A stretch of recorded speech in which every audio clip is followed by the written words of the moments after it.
Bonjour Église, mon plaisir, comment ça va? Ah bah après un temps de louange comme ça peut que aller. C'était non, moi j'avais presque pas envie de venir devant tellement j'étais bien, on aurait pu continuer comme ça. Mais après non, c'est faux quand j'ai quand même un message à cœur là que j'avais hâte de vous délivrer et je suis très heureux de pouvoir être là depuis hier soir. Hier soir, pour ceux qui n'étaient pas là, on a eu j'ai pu partager mon témoignage sous forme de stand-up. On a eu une belle soirée, en tout cas je le crois, à partir de... En tout cas, il y a peut-être que les gens qui étaient contents qui sont venus me voir, effectivement.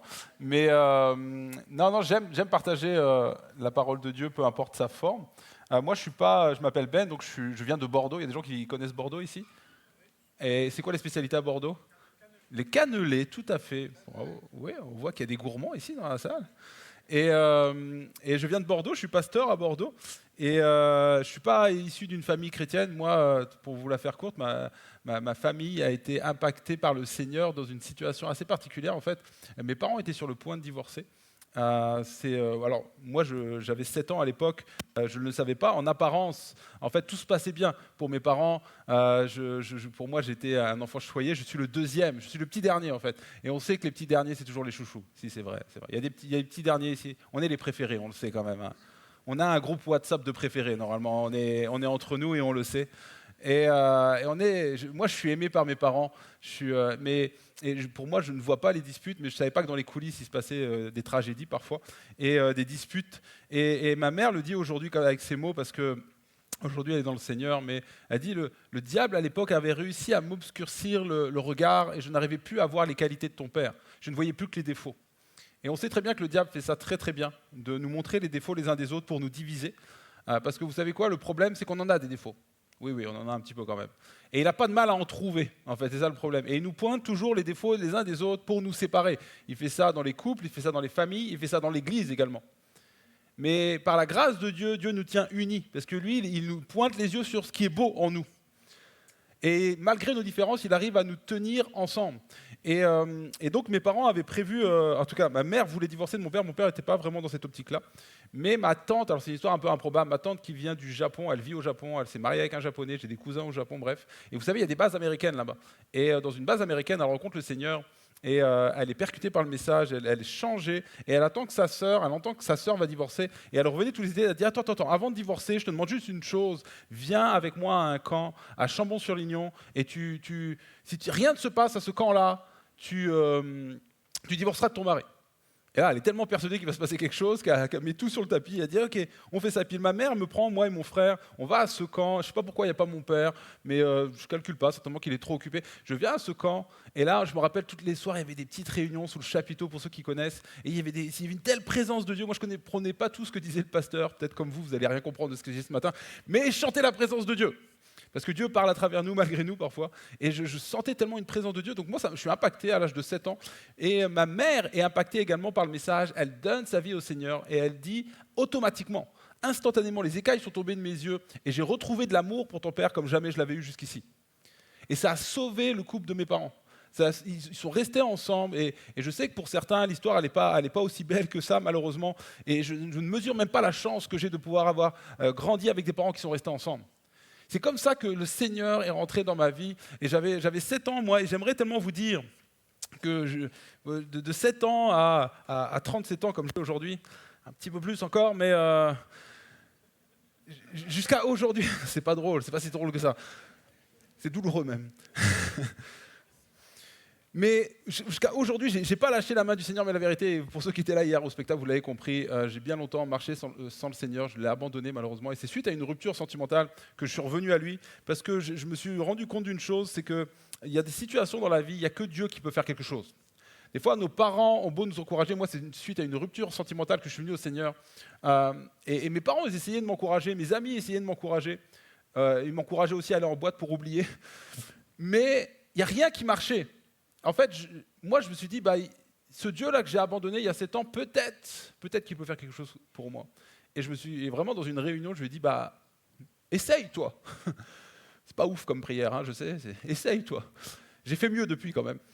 Mais Dieu en a fait quelque chose de cette petite prière. Je l'ai laissé faire, et ce qui me paraissait impossible est devenu possible. Il a restauré mon cœur, il a guéri mon cœur, il m'a donné une espérance, une nouvelle vie. Vraiment, tout mon focus a changé. J'ai compris que j'avais un sens à ma vie, que j'avais été créé, non pas pour juste profiter de la vie, mais j'avais été créé dans un but. Enfin, ça a tout changé pour moi. Et je crois vraiment en ce Dieu qui nous a créés pour un but, mais aussi un Dieu qui nous aide à solder le passé.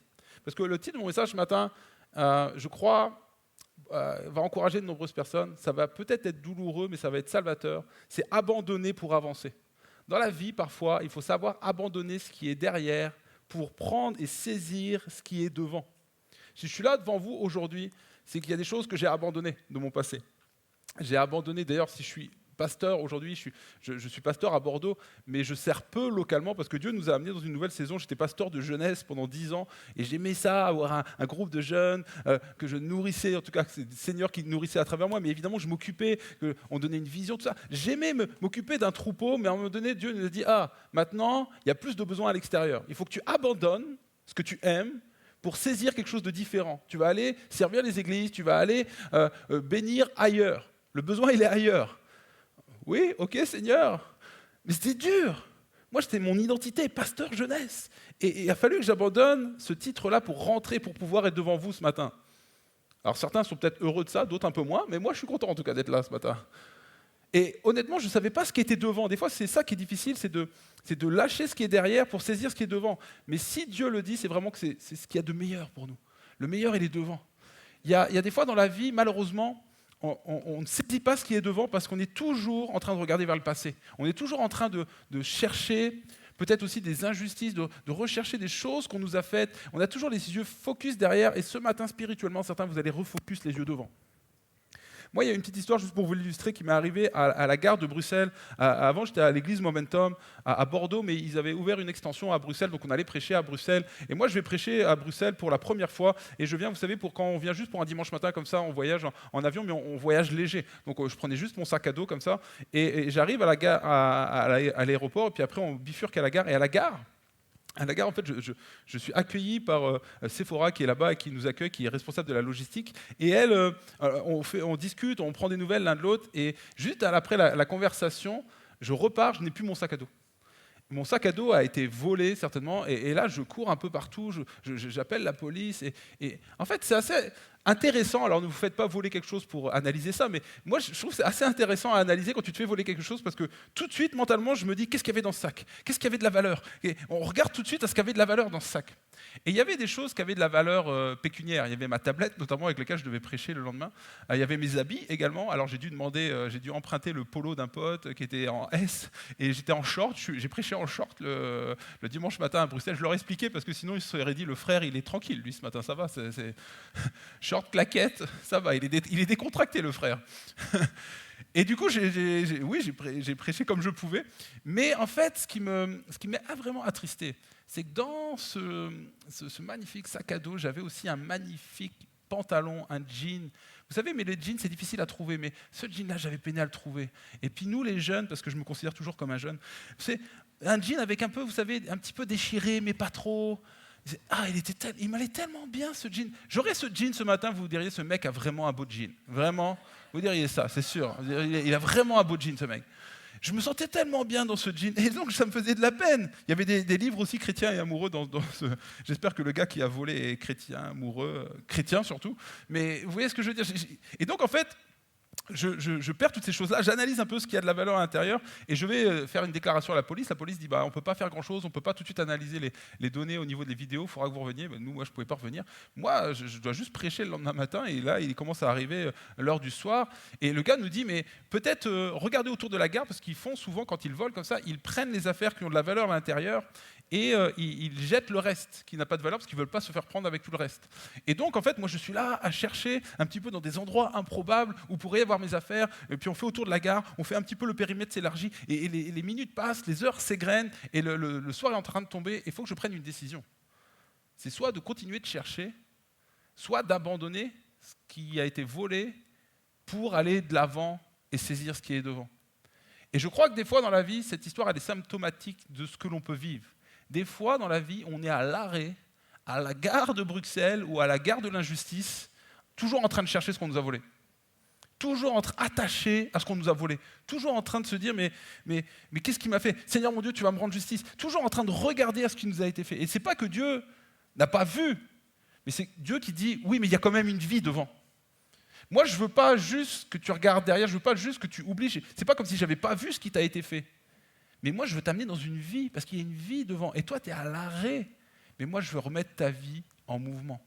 Alors ce matin, j'espère que vous êtes avec moi pour dire on va abandonner ce qui est derrière pour saisir ce qu'il y a devant.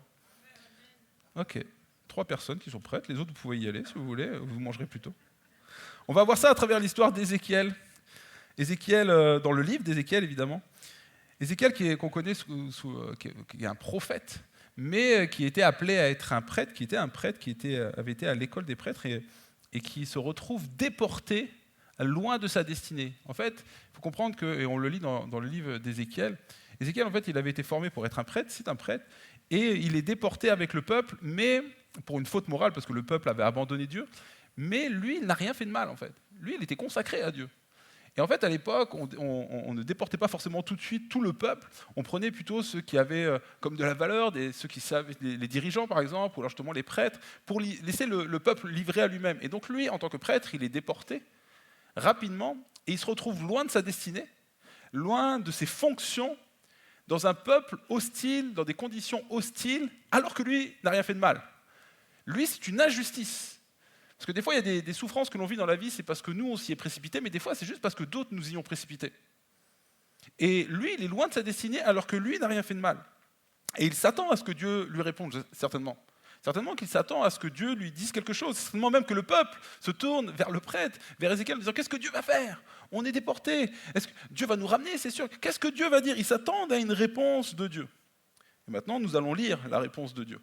Accrochez-vous. C'est Ézéchiel, chapitre 1 et verset 1. « Le 5e jour du 4e mois de la 30e année, je me trouvais parmi les déportés près du canal du Kébar.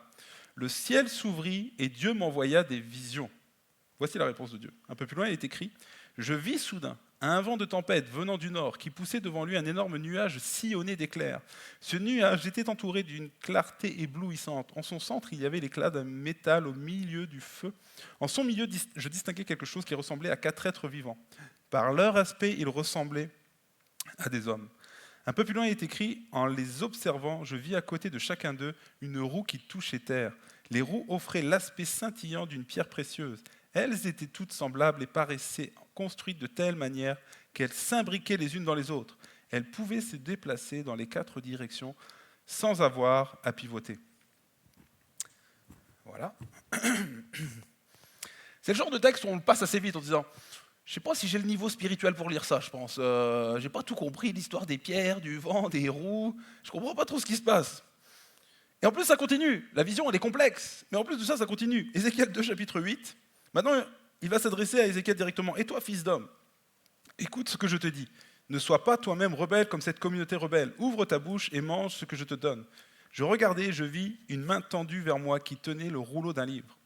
Celui qui me parlait, me dit « Fils d'homme, mange ce qui t'est présenté, avale ce rouleau, puis va parler à la communauté d'Israël. » Ces 2 chapitres semblent complexes. Et c'est vrai qu'ils sont complexes à tel point que les rabbins à l'époque ne l'enseignaient pas avant l'âge de 30 ans. Et bon, même si vous avez moins de 30 ans, je vais quand même vous l'expliquer ce matin, en tout cas tenter de vous l'expliquer. Vous n'êtes pas obligé de sortir. Parce que c'est tellement complexe, on pourrait se perdre dans les détails. On pourrait faire une série, Nicolas, sur tous les détails, si on cherche à regarder toute la symbolique, parce qu'il y a des symboliques sur toute chose dans cette vision. Les visions que Dieu nous donne, elles sont tellement au-delà de ce que l'on peut penser. Il y a un message, il y a 12 messages dans le même message.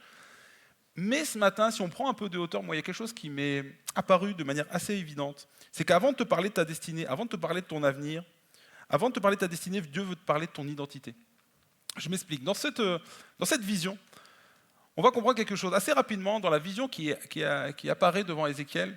On va comprendre que ça parle de la gloire de Dieu, que ça parle du trône de Dieu. On voit Dieu qui est sur son trône. Et sur ce trône, après, tout d'un coup, il va y avoir quelque chose qui va apparaître qui est assez inédit. On va nous parler de roues.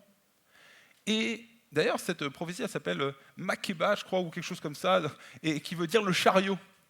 C'est-à-dire qu'en fait, c'est une vision qui nous parle d'un chariot. Le trône de Dieu qui devient un chariot. Le trône de Dieu qui devient mobile. Et nous, on pourrait penser que c'est normal que le trône de Dieu devienne mobile. Pourquoi? Parce que jusqu'ici, le trône était immobile. Jusqu'ici, le trône de Dieu, le sanctuaire, il était un lieu fixe, ou alors juste avant, il fallait le déplacer avec le tabernacle. On sait que la gloire de Dieu était à un lieu précis. Mais maintenant, Dieu annonce quelque chose de nouveau qui est révolutionnaire. Quelque chose de nouveau. Ma présence va devenir mobile. Ma présence va se mettre en mouvement. Et nous, on pourrait croire que c'est parce que comme le peuple va être attaqué, comme le sanctuaire va être démoli, en fait, Dieu est obligé de fuir loin des ennemis. Mais non, Dieu n'a pas peur. En fait, ce que Dieu dit, c'est, en fait, je vais vous accompagner. Je vais me mettre en mouvement, non pas pour fuir loin de votre péché, parce que je ne peux pas voir ça, mais je vais me mettre en mouvement pour être un sanctuaire partout où vous serez. Je vais vous suivre, je vais être avec vous en déportation. Waouh! Une pensée qui est complètement inédite et qui doit nous rassurer, nous, ce matin. Dieu n'est pas celui qui fuit loin de ton péché. Il n'est pas celui qui dit « Ah, t'as fait trop de choses sales, je vais m'écarter de toi ».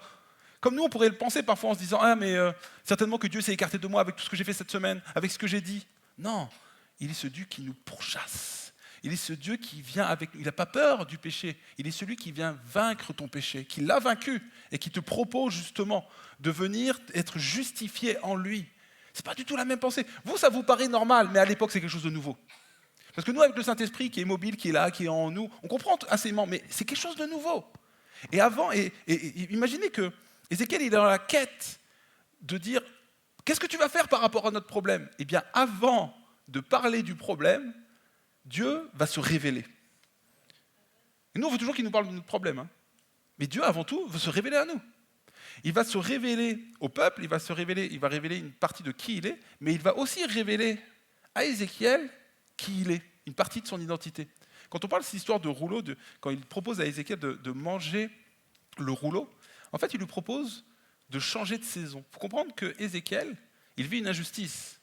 Lui, il était appelé à être un prêtre, et c'est comme si Dieu disait, mais oui, je sais, c'est injuste, tu avais été formé pour ça, et moi, je te voyais aussi dans cette voie-là, mais ce n'est pas parce que l'injustice a pris place que mes plans ont abdiqué. En fait, tu étais appelé à être un prêtre, maintenant, mange ce rouleau, tu es appelé à être un prophète. Wow. Et c'est comme quelque chose de nouveau pour Ézéchiel. Quelque chose qui lui fait se rendre compte que Dieu n'a pas, que le plan de Dieu, pour lui, n'est pas terminé. Moi, je crois vraiment que ce matin, je sais que si je fais le rassemblement, si on cumule tous les problèmes dans cette salle, ils doivent être nombreux quand même. Mais je crois vraiment que Dieu, avant de nous parler de nos problèmes, il veut se révéler à nous. Vous savez, j'ai donné des cours de pneumatologie, donc la vie de l'esprit, le Saint-Esprit, à Momentum Academy pendant des années. Et une des choses qui me trouble un peu parfois, très honnêtement, avec la vie de l'esprit de Dieu, c'est que j'ai vraiment l'impression qu'on utilise Dieu comme, vous savez, une boule de voyant un peu. On veut toujours qu'il nous annonce notre futur. On veut toujours qu'il nous parle de nos problèmes. C'est genre, oui, d'accord, parle-moi de toi, mais parle-moi de mon avenir, de ma destinée, en fait. Mais Dieu, le Saint-Esprit, avant tout, il nous révèle qui il est. Le Saint-Esprit est venu pour nous révéler qui est Christ, qui est le Père. Il est un agent de révélation avant tout. Moi, des fois, j'entends des gens, ils me disent « Ah, le Saint-Esprit m'a dit ce que j'allais devenir, m'a dit comment je devais m'habiller demain, ce que je dois manger ce matin. » Et il t'a pas parlé de lui un petit peu ou... Je ne dis pas que Dieu ne nous annonce pas notre futur, les amis, ou des fois, il y a des formes de révélation par rapport à l'avenir. Mais je crois avant tout que Dieu nous parle de lui. Il nous révèle qui il est et il nous révèle qui nous sommes en lui. On parlait d'identité, et je crois vraiment que ce matin, oui, peut-être que tu as des problèmes, mais Dieu veut te révéler qui tu es en lui. Et ça va quand même, écoutez bien, ça va quand même t'aider par rapport à ton problème. Ça va quand même t'aider par rapport à ta destinée. Parce que plus tu connais Dieu, et plus tu sais qui tu es, plus tu sais là où tu dois aller. Et toi, tu poses toujours la question à Dieu, je vais aller où? Attends, je vais te révéler des choses sur moi, je vais te révéler des choses sur toi, et naturellement, tu vas comprendre là où tu dois aller. Et Dieu fonctionne différemment. Nous, par exemple, je dis toujours, si Dieu me révèle que je suis l'homme le plus rapide sur cette terre, je ne vais pas avoir de mal à comprendre que je dois faire du 100 mètres. Vous voyez ce que je veux dire? C'est une révélation personnelle qui m'amène à comprendre les plans de Dieu. Ça ne veut pas dire qu'il ne faut pas demander à Dieu quand même son avis, mais plus il nous révèle qui nous sommes, et plus il nous révèle qui il est, plus ça nous aide à faire des choix aussi dans nos vies. On doit faire des choix en comprenant également qui Dieu est. Nous, Dieu n'est pas juste ce Dieu qui nous téléguide, vous savez, qui nous dit tout ce qu'on doit faire. Maintenant, tu vas aller à droite, maintenant, tu vas faire ça, maintenant, tu vas aller à gauche. Moi, si l'Esprit de Dieu, c'est l'Esprit de Jésus aussi, alors, quand je regarde Jésus avec ses disciples, il n'est pas toujours en train de leur dire ce qu'ils doivent faire. Il est même plutôt en train de les questionner. Et vous, qu'est-ce que vous en pensez? Et vous, qu'est-ce que vous feriez?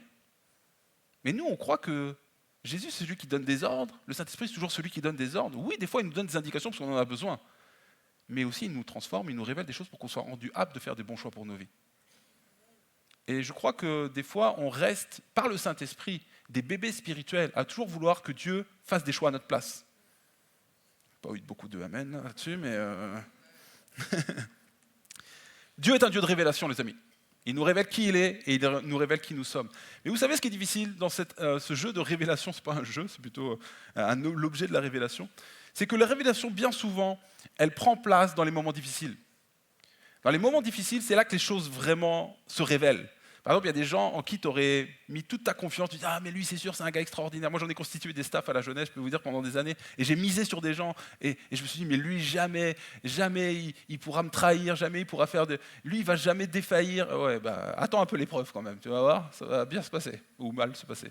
Et puis des gens sur lesquels j'aurais jamais misé, je me dis « Ah, lui, je sais pas trop. » Et puis, il se retrouve tellement fiable, fidèle, mais ça, c'est l'épreuve qui le révèle. L'épreuve, elle révèle des choses, elle révèle qui nous sommes, elle révèle une partie de choses que nous ne connaissions pas jusqu'ici. Récemment, j'ai été me promener dans les Pyrénées, et moins bien que les Alpes, je sais, pour vous qui êtes proches des Alpes, vous dire ouais, les Pyrénées, bof. Mais nous, c'est quand même les montagnes les plus proches. On était dans les Pyrénées, on était se promener. Moi, j'aime me promener dans les Pyrénées. J'étais avec mes enfants, on a été se faire un petit pique-nique bucolique près d'une rivière. Vous savez, en montagne, j'aime beaucoup ça.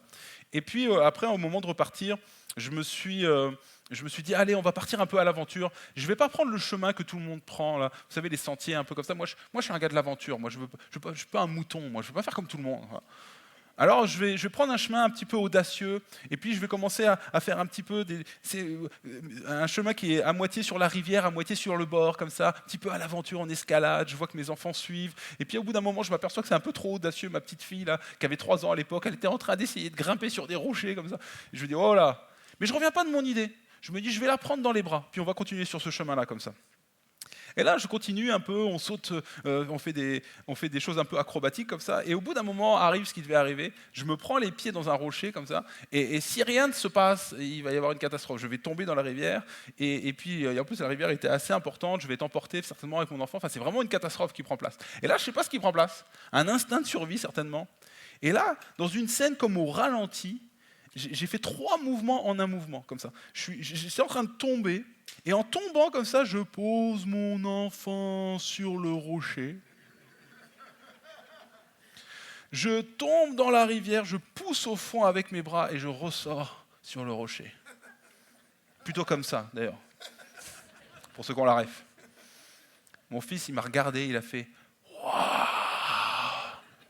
t'es un Avenger !» Non, il a dit « On est des Avengers », parce que lui, il se croit pour un Avenger également, effectivement. Et c'est lui qui m'a raconté cette scène, je sais pas.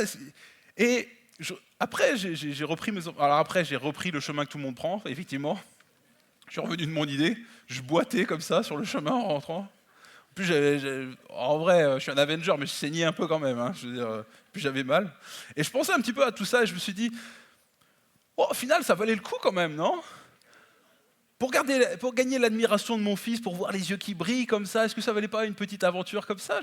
Il y avait comme une dualité en moi de je me suis fait mal, mais quand même, ça valait le coup, non? De voir les yeux qui brillent. On a envie que les gens nous regardent avec les yeux qui brillent. Mais des fois, on n'est pas prêt à vivre l'épreuve qui va avec. Vous êtes d'accord avec moi? Le nombre de fois dans la vie où on a envie que les gens nous regardent avec les yeux qui brillent.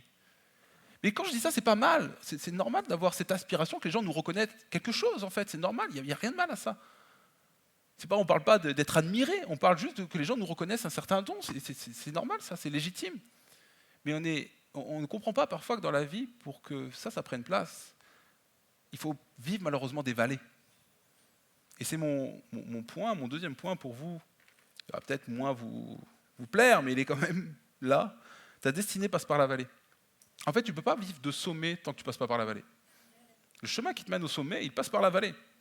Et Ézéchiel avait rendez-vous dans la vallée. Ézéchiel chapitre 3 et verset 22, donc la suite de l'histoire. Après avoir reçu cette première vision, Dieu va donner des indications à Ézéchiel. La main de l'Éternel fut encore sur moi en ce lieu. Il me dit, lève-toi, sors vers la vallée, et là je te parlerai. Je me levai donc et je sortis vers la vallée. Et voici que la gloire de l'Éternel se tenait là, identique à la gloire que j'avais contemplée près du canal du Kébar. La suite pour Ézéchiel, c'est dans la vallée. Et j'ai presque envie de dire pour toi, la suite, c'est peut-être la vallée également. Ne refuse pas la vallée. La suite, des fois, c'est la vallée. Ézéchiel doit aller dans la vallée. La suite de l'histoire, pour lui, c'est d'aller dans la vallée. Et il faut comprendre quelque chose déjà, Dieu est dans la vallée. Tu n'es pas tout seul dans la vallée. Dieu est dans la vallée. Et la révélation que tu attends, elle est peut-être aussi dans la vallée. En fait, qu'est-ce que Ézéchiel va vivre dans la vallée? Il faut comprendre une chose, la vallée, c'est un lieu géographique. C'est vraiment une vallée.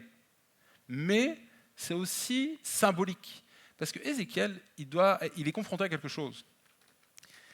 Il était appelé à être un prêtre, et les prêtres, c'est plutôt aimé. C'est un peu comme les pasteurs aujourd'hui, c'est plutôt apprécié. Mais maintenant, Dieu lui dit, tu vas être un prophète. Pas trop aimé les prophètes à l'époque, hein. Changement de catégorie sociale. Et là, il doit accepter ça. Dieu ne le force pas. Il est amené à être dans la vallée, et en fait, c'est aussi le symbole de est-ce que tu acceptes cette destinée-là? Tu dois accepter de lâcher le passé, lâcher l'offense, lâcher l'injustice, pour rentrer dans ce que j'ai préparé pour toi. Et dans la vallée, tu vas avoir aussi ce genre de proposition.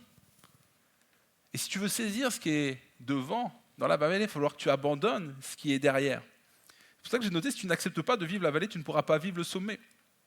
En fait, on le voit beaucoup, hein, vous savez, dans les processus de deuil, les deuils bloqués, comme on appelle, qu'on accompagne des gens, on rencontre souvent des deuils bloqués. Et quand je parle de deuil bloqué, on ne parle pas toujours des gens qui sont partis, on parle des fois des gens qui sont partis, parce qu'on a des personnes qui sont mortes, et on doit faire le deuil de personnes qui sont parties, mais aussi des fois c'est des situations, c'est des changements de saison, pour lesquels on doit faire le deuil.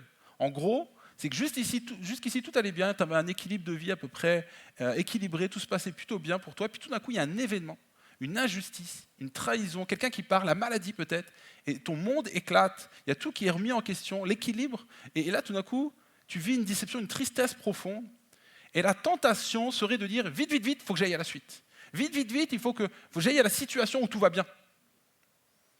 Allez, on fait comme si, allez, Dieu va pourvoir, puis ça va bien aller.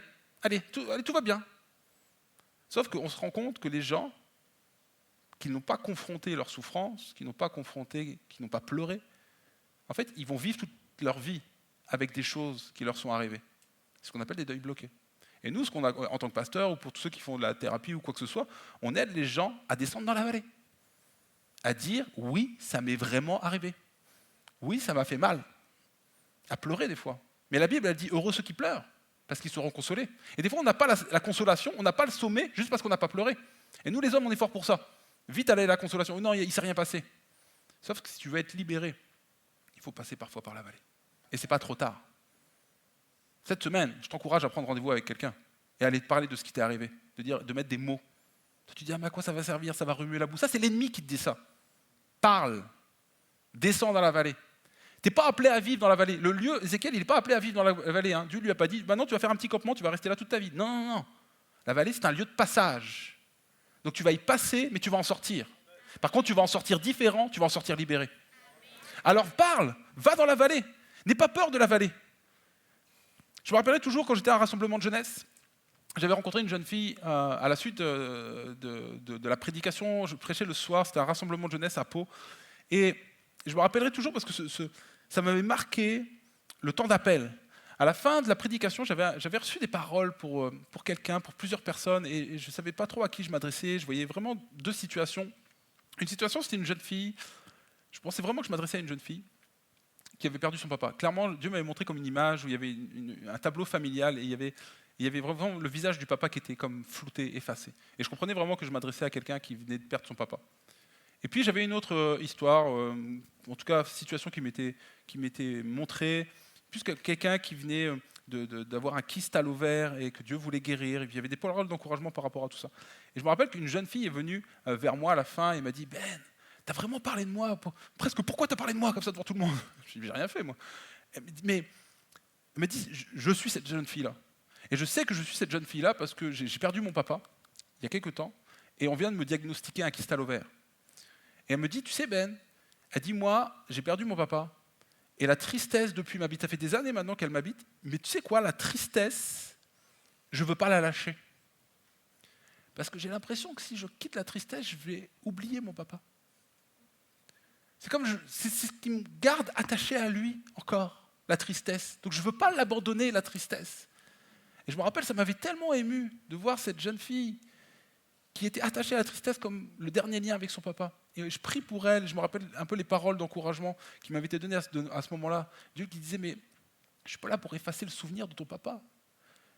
Je viens et je veux te restaurer pour que tu puisses à l'avenir te souvenir de ton papa, mais sourire quand même.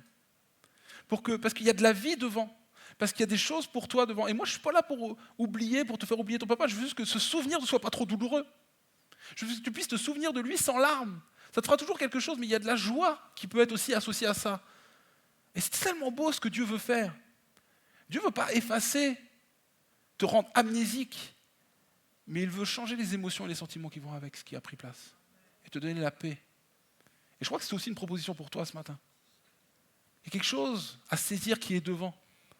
Et ne crois pas que Dieu dit juste, tu vas oublier, comme si ça ne t'était jamais arrivé. Non, il dit, il y a une vie qui t'attend devant. Saisis-la. Mais il y a quelque chose qui m'a chagriné dans cette pensée, j'arrive rapidement à la fin de mon message, mais il y a une pensée qui m'a un peu chagriné dans cette vision d'Ézéchiel. On la relit ensemble, la main de l'Éternel fut encore sur moi en ce lieu, il me dit, lève-toi, sors vers la vallée, et là je te parlerai. Je me levai donc et je sortis vers la vallée, et voici que la gloire de l'Éternel se tenait là, identique à la gloire que j'avais contemplée près du canal du Kébar. Identique. J'aime pas ce mot identique, moi. C'est pareil. C'est-à-dire qu'en fait, Ézéchiel va dans la vallée, il fait l'effort de se confronter à son passé, et là il reçoit une nouvelle vision. J'imagine Ézéchiel qui dit, ah oui, je reconnais les signes, je vois la petite fumée qui monte, je vois le truc, Dieu va me parler, ça y est, ça va être génial, la saison 2, allez on y va. J'ai déjà vu ça, non? C'est la saison 1 ça, c'est la même image. Pourquoi j'ai fait des efforts moi, tu me montres la même chose?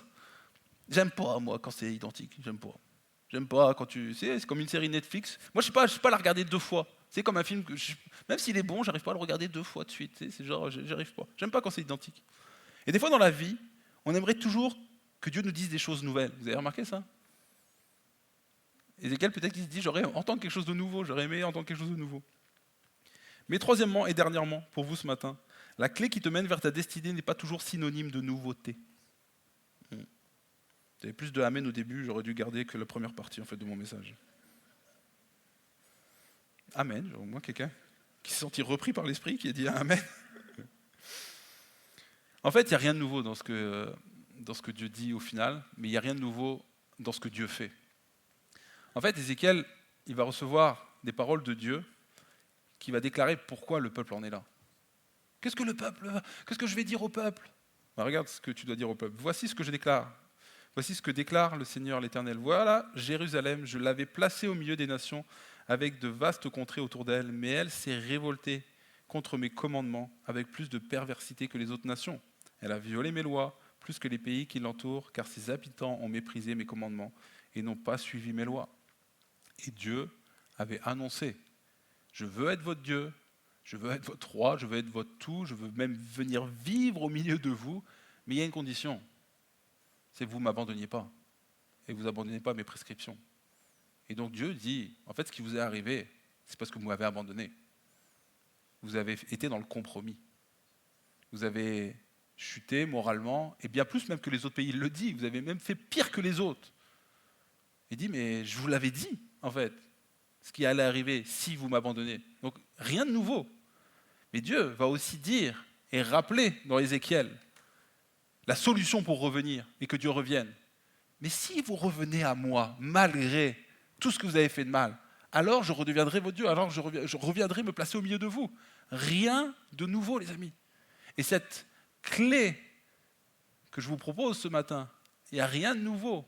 Le retour à Dieu, ne plus faire de compromis, c'est ce qui nous assure la présence de Dieu au quotidien, qui nous assure qu'on est sur la bonne voie. C'est ce qui nous assure que les promesses qu'il a pour nous, elles vont s'accomplir. Et je crois vraiment que ce matin, peut-être certains vous attendiez, ouais Ben, par rapport à mes destinées, peut-être que tu t'attendais à un message qui allait te donner les 12 clés pour aller vers ta destinée, des clés que tu n'as jamais entendues. J'ai pas grand-chose de nouveau à te dire, la Bible a déjà été prêchée depuis plus de 2000 ans. C'est rarement une bonne idée qu'un pasteur vienne et dise « J'ai trouvé quelque chose que personne n'a jamais trouvé. J'ai la clé qui va... » Non, la clé elle a déjà été écrite là, depuis des milliers d'années. C'est la sanctification. c'est d'être gardé proche du cœur de Dieu, de rester dans ses voies, sans faire de compromis. Peut-être que ta destinée, elle est liée, pas seulement, et peut-être qu'elle est bloquée, des fois il y a des saisons de vie comme ça où on n'arrive pas à avancer, peut-être c'est parce que c'est des choses du passé que tu dois abandonner. Mais peut-être que Dieu a déjà aussi parlé dans ton passé. En fait, peut-être que la clé, elle est dans ton passé. Peut-être que Dieu a déjà dit des choses, et toi tu dis, pourquoi ça n'arrive pas? Dis-moi peut-être ce qui va m'arriver, qu'est-ce que je dois faire? C'est comme si Dieu te dit, je te l'ai déjà dit en fait. C'est juste que tu ne l'as toujours pas mis en application. Et des fois, nous on veut toujours des nouvelles choses, des nouvelles choses, des nouvelles choses. Moi, en fait, j'ai déjà parlé. Mais toi, tu t'es toujours pas mis en mouvement. Et peut-être que la clé, elle est dans ton passé. Et peut-être que ce matin, ce que Dieu fait, c'est juste te rappeler des choses qu'il t'a déjà dit. Te remettre sur le cœur des promesses qui vont reprendre vie ce matin, et tu vas naturellement te remettre en mouvement, courir vers ta destinée. Non pas parce que Dieu va dire quelque chose de nouveau, mais que tu vas enfin considérer ce qu'il a dit par le passé. Peut-être parce que tu vas aussi, la chose que Dieu te demande, c'est de marcher dans ses voies, d'abandonner certaines choses aussi en cours de chemin, et que toi tu dis oui Seigneur, un petit peu plus tard. Dieu dit j'ai parlé en fait. Là tu voudrais qu'on aille à la suite, mais le programme tu le connaissais. Cesse le compromis. Vous savez, le compromis, c'est ce qui fait que dans la vie on arrive dans des saisons de mal-être. En fait, peut-être que le mal-être que tu vis actuellement, il est aussi lié à un compromis dans ta vie. En fait, moi, c'est très intéressant. Je pourrais faire des heures là-dessus, parce que c'est quelque chose qui me passionne, mais je vais essayer de vous le résumer rapidement. En fait, le mal-être dans nos vies vient d'une chose. C'est qu'il y a ce que tu crois dans la vie, et il y a ce que tu fais. Et les psychologues expliquent, le mal-être, c'est pas que pour les chrétiens ça, c'est que quand tu ne fais pas ce que tu dis, ou que tu ne fais pas ce que tu crois être bon, si tu crois que quelque chose est bon, pardon, si tu crois que quelque chose est bon, si tu crois que c'est ça la vérité et que tu fais le contraire, on est d'accord que ça crée un mal-être en toi. Il y a ce que je dis et ce que je fais quand même. Et ça crée quelque chose à l'intérieur de toi qui fait que tu perds la paix. Et les psychologues expliquent qu'il y a deux chemins par rapport à ça. C'est soit tu vas faire des efforts pour aligner tes actes à la hauteur de tes croyances, mais la plupart des gens préfèrent faire baisser les croyances à la hauteur de leurs actes. Un exemple. Est-ce que la Bible, elle dit vraiment qu'il ne faut pas coucher avant le mariage? C'est écrit où, cette affaire-là? C'est pas écrit vraiment... Si, c'est écrit, en fait. C'est juste que toi, tu n'arrives pas à faire des efforts pour être aligné avec ces croyances-là. Mais nous, comme on n'y arrive pas, on va commencer à faire baisser les croyances. Je vous l'ai dit plus clairement, là, non? Mais vous pouvez l'aligner avec plein de choses. On va commencer à dire, est-ce que Dieu vraiment? Est-ce que la Bible dit vraiment? Parce qu'on n'est pas capable, nous, de faire des efforts. Mais vous savez quoi? Même ça ne procure pas la paix de baisser les croyances. La seule chose qui va ramener la paix dans ton cœur, c'est d'abandonner des choses que tu pratiques au quotidien, de les ramener face à tes croyances, face à ce que dit la parole de Dieu, et tu verras que la paix va revenir tout naturellement. Et vous savez quoi, ce qui est magnifique? C'est que Dieu l'a fait. Dieu, à la croix, il a mis les actes à la hauteur de la croyance, de ce qu'il a dit de nous. En fait, la Bible est remplie de promesses pour nous, de déclarations folles, d'amour de Dieu pour nous. C'est comme l'ambition, elle est forte, là. La déclaration, elle est forte. Mais à la croix, l'acte, il est aussi fou que la déclaration. Jésus, à la croix, il a les actes, l'acte aussi aligné avec les croyances. Vous voyez ce que je veux dire? Et c'est la seule chose qui fait que tu es aligné avec toi-même. Et je crois que certains, vous êtes appelés à abandonner des choses pour que la paix revienne, des choses que tu sais, que tu gardes, mais il y a le mal-être dans ton cœur. Je vais inviter les musiciens à venir me rejoindre. Et je terminerai juste avec cette petite histoire. Vous savez, je ne suis pas venu pour vous présenter un livre, mais je suis venu pour vous présenter aussi mon témoignage. Ça s'appelle Chrétien et amoureux. Pour ceux qui étaient là hier soir, je ne vais pas vous la refaire. Mais par contre, dans ce livre, que je peux vous présenter rapidement, donc c'est un livre qui parle de mon témoignage, de foi. Moi, je suis venu à la foi chrétienne suite à une rupture amoureuse. Et je rencontre aussi un petit peu comment ma découverte du monde chrétien, finalement, à l'âge de 27 ans, donc 20 ans plus tard, après avoir abandonné Dieu, trouvé Dieu et abandonné Dieu, je reviens dans la vie chrétienne et je me pose plein de questions sur comment Dieu me va montrer sa volonté. Et c'est vrai que j'ai eu des réponses parfois un peu mystiques, un peu mystérieuses. Et je me suis posé des questions de comment Dieu allait m'aider à faire de bons choix dans la vie. Moi qui avais fait des mauvais choix dans la vie pendant 20 ans, maintenant je voulais que Dieu fasse presque tous les choix à ma place. Et je me rappelle toujours une fois d'ailleurs, il y a une jeune fille qui s'approchait toujours de moi. Et moi j'avais dit à Dieu, vas-y, choisis presque mon conjoint à ma place. Et là il y avait une jeune fille, mais vraiment, je suis désolé pour elle, mais elle ne me plaisait pas du tout. Et des fois, je revenais dans ma chambre et je dis, Seigneur, t'es sûr? Oh, si c'est ta volonté, d'accord. Heureusement, mes amis m'ont un peu secouru, ils m'ont dit « Ne t'inquiète pas, elle va te plaire aussi. » Ah, merci Seigneur, merci, elle va me plaire aussi quand même. Mais vous comprenez, j'étais tellement naïf, tellement je voulais être dénué de moi, de mes propres volontés. Et j'ai vite compris quand même que Dieu ne me déresponsabilisait pas. Que maintenant, j'allais être transformé à son image, rendu apte pour faire de bons choix pour ma vie. Et dans ce livre, je propose aussi ce que j'appelle mon protocole de décision. C'est, vous savez, on fait, je ne sais plus combien de décisions, je crois que c'est 35 000 décisions par jour. Ah, c'est pour ça que certains vous disent, c'est pour ça que je suis fatigué. 35 000, c'est beaucoup quand même. Alors, la plupart sont inconscientes, on est d'accord. Mais des fois, on n'a même pas réfléchi à la manière dont on fait des choix dans la vie. Et je crois qu'en tant que chrétien, c'est important de savoir pourquoi on fait un choix, sur quoi il repose. Certains vont être ultra spirituels, et certains vont écouter leurs émotions. Moi, je crois vraiment, et je ne veux pas vous livrer tout ce qu'il y a dans ce livre, sinon j'y passerai des heures, mais je crois que c'est important qu'on réfléchisse d'où vient la source, comment Dieu nous guide à travers toutes ces choses. Dans ce livre, j'explique également comment j'ai dû abandonner ce qui était derrière. Par exemple, moi, quand ma copine de l'époque me quitte, ce n'est pas une fille qui était chrétienne, en fait, la première chose que je prie, c'est « Seigneur, rends-moi la fille ». Je le dis là parce qu'il n'y a pas ma femme, elle n'aime pas ce passage du livre. Vous ne lui direz pas. Elle n'est pas là. C'est juste filmé. Ouais, c'est juste filmé. On coupera à ce moment-là. Mais je priais, en fait, il faut comprendre. Moi, j'étais amoureux. Je croyais que je ne pouvais pas être plus amoureux que ça, en fait. Et pour moi, naïvement, je disais à Dieu, bon, oui, elle m'a trompé. Oui, elle n'est pas chrétienne. Mais c'est pas grave. C'est pas grave, je saurai lui pardonner. Et puis peut-être que ma mission de vie, c'est de la convertir. Ah, blablabla. Le Seigneur a dit non. Et des fois, il faut qu'on dise merci à Dieu quand il dit non. Et des fois, il faut qu'on dise merci à Dieu qui ne répond pas à toutes nos prières. Moi, je ne savais pas qu'il y avait mieux. Là, vous lui direz, Apolline. Là, il y avait beaucoup mieux. Et mais il fallait que j'abandonne le passé pour saisir ce qui est devant. Et ça me faisait mal. Dieu nous guide, les amis. Dieu nous aide à abandonner le passé. Dans ce livre, je raconte aussi à un moment donné, j'ai vécu quelque chose dans une église, parce que des fois, l'église, comme je vous l'ai dit, des fois, ce n'est pas toujours un lieu où c'est facile. Et je quittais une église, et je suis face à un choix. Je sais qu'on termine cette saison dans l'église, vraiment Dieu nous l'a montré. Et je dois abandonner ce qui est derrière et saisir ce qui est devant. Et des fois, ce n'est pas facile de saisir ce qui est devant. Je suis là, on demande à Dieu, là où il veut nous envoyer avec ma femme. Et puis, on fait la technique, vous savez, d'envoyer des CV partout. Ma femme envoie des CV partout. Et on dit, bah, Seigneur, tu ouvres les portes et tu fermes toutes les mauvaises portes. Et là, il y a une seule porte qui s'ouvre, c'est celle de Niort. Est-ce qu'il y a des gens de Niort ici? Alors, je peux parler librement. Je ne voulais pas aller à Niort. Oh non, Niort. Oh là là, les amis, Niort. Oh là là. Oh, il n'y a rien à Niort. Il n'y a rien autour de Niort non plus. D'ailleurs, c'est pas pour rien qu'il y a des éoliennes, c'est qu'il y a beaucoup d'air. Tu vois ce que je veux dire? Pareil, vous ne direz pas aux gens de Niort que j'ai dit ça. Non, mais nous, on ne voulait pas y aller. Peut-être qu'il y a des gens, vous aimez cette ville, puis c'est tant mieux. Et il y a des gens. Mais bref. Et nous, on pleurait en allant à Niort. Mais Seigneur, si c'est ta volonté, on ira. Et je pense que Dieu nous testait aussi par rapport à ça. Est-ce que tu es prêt à faire ma volonté et non la tienne? On y allait, mais à chaque fois, on priait Seigneur, si tu ne nous veux pas à Niort, tu interviens. Avant que ma femme signe son CDI définitif, tu interviens.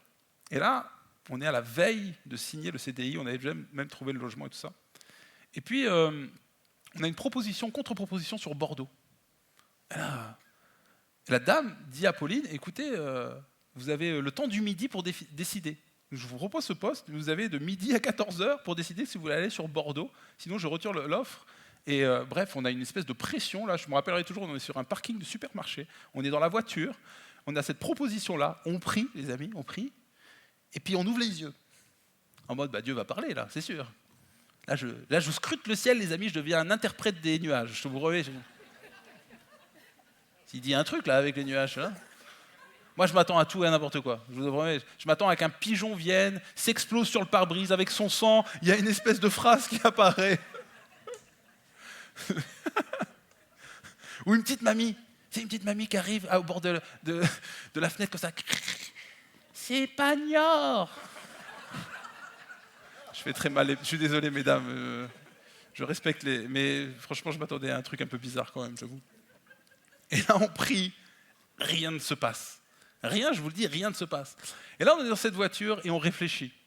Parce que finalement, on a le droit de réfléchir en tant que chrétien, vous savez ça? Et on réfléchit, et on pose les choses.